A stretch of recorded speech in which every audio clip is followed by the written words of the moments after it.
स्वागत है आपका स्टार न्यूज भारत में। मैं हूं आपके साथ परवेज अंसारी। जैसा कि आपको मालूम है, आज 2 अप्रैल है और 2 अप्रैल को समाजवादी पार्टी ने जो है धरना प्रदर्शन की चेतावनी दी थी और उसको लेकर जो है तमाम यहाँ समाजवादी पार्टी के कार्यकर्ता, और आप देख सकते हैं किस तरह से यहाँ पे जो बैलगाड़ी पर सवार होकर समाजवादी पार्टी के कार्यकर्ता और समाजवादी पार्टी के जिलाध्यक्ष शिवकरण कश्यप और पूर्व ब्लॉक प्रमुख पुरुषोत्तम गंगवार भी बैलगाड़ी पर सवार होकर आए। बहुत सारे तमाम नेता जो है सवार होकर जो है बैलगाड़ी पर आए धरना प्रदर्शन में शामिल होने के लिए।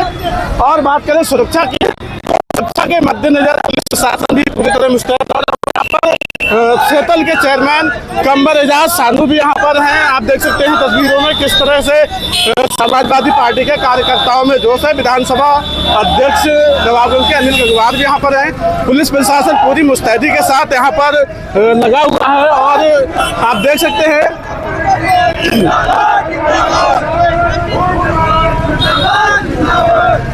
आज 2 अप्रैल है। 2 अप्रैल को उन्होंने बताया था कि जो है समाजवादी पार्टी का बड़े स्तर पर धरना होगा, लेकिन यहाँ पर जो कंडीशन है वो आपके सामने है। जैसे कि यहाँ पे बताया जा रहा है कि परमिशन नहीं हो पाई थी उसको लेके, और एसडीएम आवास के सामने काफ़ी कार्यकर्ता समाजवादी पार्टी के जुटे हुए हैं। और यहाँ पर देखिए बैलगाड़ी पर सेतल के चेयरमैन कंवर एजाज सानू भी सवार हो गए हैं। देखिए किस तरह से, और किसानों ने अपनी एक पहचान जो रखी है, खासकर गन्ना साथ में लेकर के आए हैं और धरना में शामिल होने के लिए आए हैं।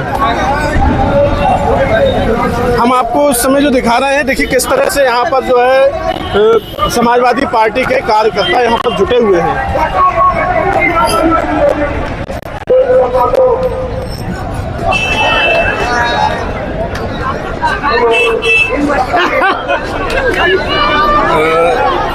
ढाल होने की वजह से पूरी तरह से उतार नहीं पाए, कुछ कार्यकर्ता जो है नीचे जो है गिर गए थे। हालांकि किसी के चोट नहीं आई है, लेकिन कार्यकर्ताओं में एक जोश देखने को मिल रहा है जिस तरह से वो आप देख सकते हैं।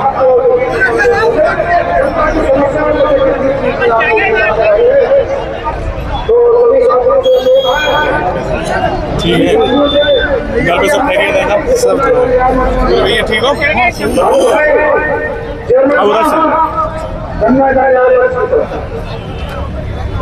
गन्ना लेके जा रहे हैं। मंच के सामने है, किधर हो आप? जिस तरह से यहाँ पर मंच बनाने की तैयारियां चल रही थी, मंच हालांकि बनाया है लेकिन तैयार नहीं हो पा रहा है। कार्यकर्ता जो है मंच पर गन्ना लेकर के पहुंचे हैं। आप देख सकते हैं 11 बजे का इन्होंने टाइम दिया था धरना प्रदर्शन में शामिल होने का, और इस समय लगभग 12 बजने वाले हैं। 11:51 हो गए और तब भी काफी कार्यकर्ता यहाँ पर शामिल हो। सपा के नेता यहाँ पर जो प्रोफेसर जासी साहब भी यहाँ पर मौजूद है। काफी तमाम कार्यकर्ता समाजवादी पार्टी के यहाँ पर जुट रहे हैं।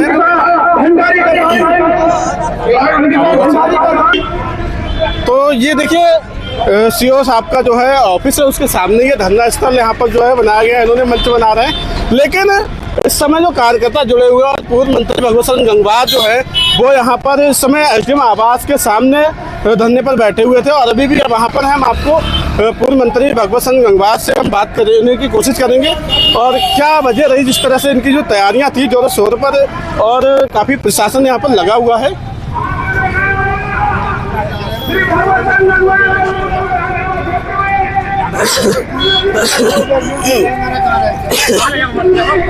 तो देखिए ये उप जिलाधिकारी का आवास है और यहाँ पर समाजवादी पार्टी के कार्यकर्ताओं ने जो है दलिया यहाँ पर बिछा रखी हैं और यहाँ पर पूर्व मंत्री भगवत सिंह गंगवार जो है मौजूद हैं। उनसे हम बात करेंगे। मंत्री जी, आपका जो धरना प्रदर्शन 2 तारीख का आपने जो ऐलान किया था, लेकिन आज आप दड़ी लेके यहाँ पे बैठे हुए हैं, क्या वजह? प्रशासन के सामने बहुत बड़ी मुसीबत थी कि पूरे उत्तर प्रदेश के अंदर धारा 144 लगी हुई है, तो हम अकेले आके बैठ गए। एक पे धारा लागू नहीं होती 5 से कम पे। बड़ा सीधा सर, हमारा तो एक लक्ष्य ये था, ना हमारे अधिकारियों को परेशानी हो और ना हमारी जनता को परेशानी हो। ये तो कार्यक्रम दे आए थे इसलिए भीड़ लगी, हम तो गए भी नहीं होता, तो हम अपने अकेले ही बैठ गए। हमने अपने अधिकारियों से निवेदन भी किया है कि इन मामलों को निपटाओ। ये नहीं निपटेंगे तो एक के बाद एक ये मामले उठते रहेंगे और निपट गए तो बात ही सब खत्म हो जाएगी। क्या मामला था? मामला जो ज्ञापन हमने 17 तारीख को दिया सबकी जानकारी में है, और उसमें 15 बिंदु थे। उसमें सबसे मेन ओसवाल ग्रुप का बेईमानी ही कही जा सकती है कि 2.5 साल हो गया और पैसे नहीं दे रही चीनी मिल। दूसरा जानवरों को लेके, तीसरा राशनिंग को लेके, चौथा यानी अस्पतालों की दुर्व्यवस्था और लोग ना होना, डॉक्टर ना होना।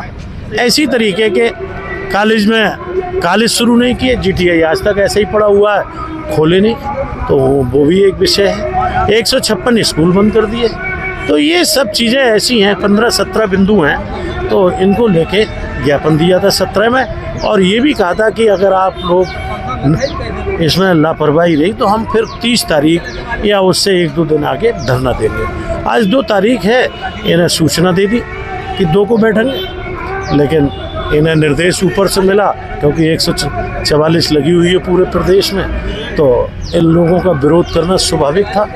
रात को सारे टेंट ख़त्म कर दिए, मंच बना हुआ था वो सब पुलिस ने खड़वा दिया, तो हम अकेले आके यहीं बैठ गए। आप तो यहाँ पर अकेले हैं, लेकिन आपकी काफ़ी कार्यकर्ता हम देख रहे हैं जो है सीओ साहब के आवास के सामने है। वो सबको बुलाया था, किसानों को, नौजवानों को, ज़रूरतमंदों को, जिनकी समस्याएं, तो वो लोग आ गए। कैसे रोक सकते हैं जब हम ही कहने गए और हमें प्रशासन की तरफ से कोई ऐसे निर्देश नहीं थे कि 144 चल रही है। अभी आपने स्कूलों की बात कही थी, तो स्कूल तो वो बंद किए जिसमें 50 से कम बच्चे हैं, 50 से प्लस है, वो तो खुल रहे हैं। अच्छा, 4 साल का बच्चा अब बल में आएगा, कैसे चला जाएगा वो 2 किलोमीटर दूर? उसके लिए तो ये सरकार का काम तो ये है शिक्षा देना। क्या वो बच्चे अनपढ़ रहेंगे? अब कैसे जा सकते हैं? आपके गांव से अगर 2 किलोमीटर जाना पड़ जाए 4 साल के बच्चे हो, कैसे पहुंचेगा? ये गंभीर समस्या है। सरकार का ये नहीं कि 50 होंगे तभी पढ़ाई, सरकार की जिम्मेदारी एक बच्चे को पढ़ाने की है। जापान में एक मेट्रो सुबह की बंद कर दी गई थी, तो एक लड़की ने मीडिया के माध्यम से सूचना दी कि मैं इस ट्रेन से ट्यूशन पढ़ने जाती हूँ, मेरी ट्यूशन का क्या होगा? जापान की सरकार ने वो मेट्रो पुनः चालू कर दी एक लड़की के लिए। यहाँ तो 35, 40 या 50 से कम 49 लड़कों वाले स्कूल बंद हो गए। तो ये क्या कहना चाहिए तरीका है?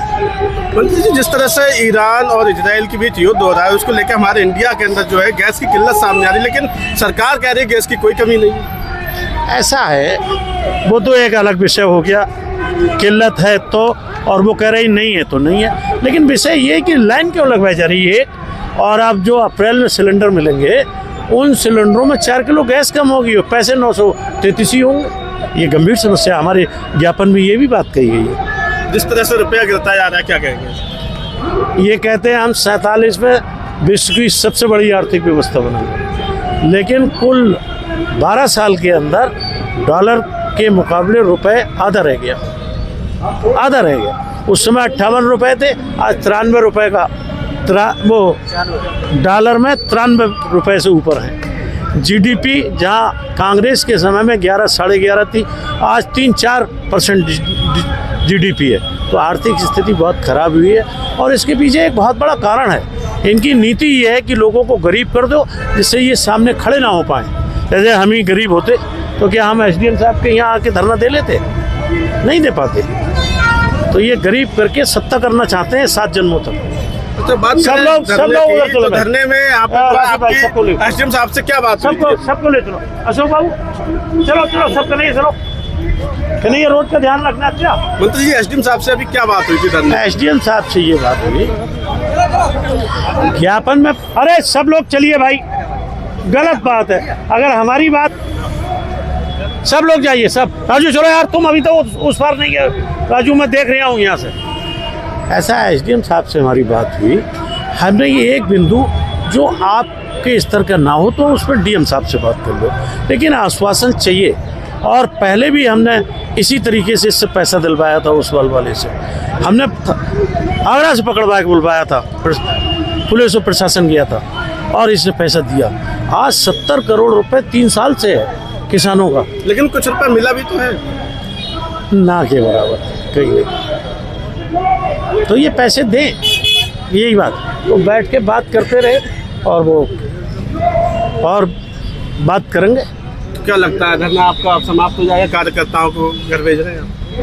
नहीं, धरना तो खत्म होना ही है, सांकेतिक धरना है, एक दिन का था, एक दिन का, ये खत्म होना है। अगर कोई इनने पूरा नहीं किया तो 10, 15, 20 दिन बाद फिर से बैठ जाऊंगा। ये अब रुकेगा तभी जब ये किसानों की समस्याएं खत्म होंगी। ऐसा नहीं कि अगली जो है 27 की तैयारियां में आप जुट गए तो देसी, तो वो कोई गुना थोड़े है। अगर जुट गए तो राजनीतिक व्यक्ति हैं तो वो तो हमेशा चलता रहता है, हर दिन चलता है। बहुत बस।